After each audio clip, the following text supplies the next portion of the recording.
You ask Tiger to solve. This deals with linear equations with one unknown. The final result is x equals -18. Let's solve it step by step.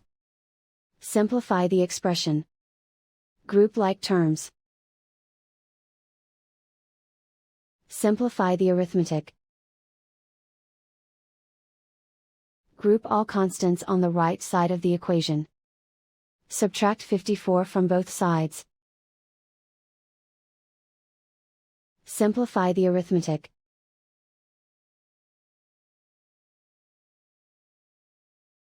Isolate the x. Divide both sides by 3. Simplify the fraction. Find the greatest common factor of the numerator and denominator. Factor out and cancel the greatest common factor.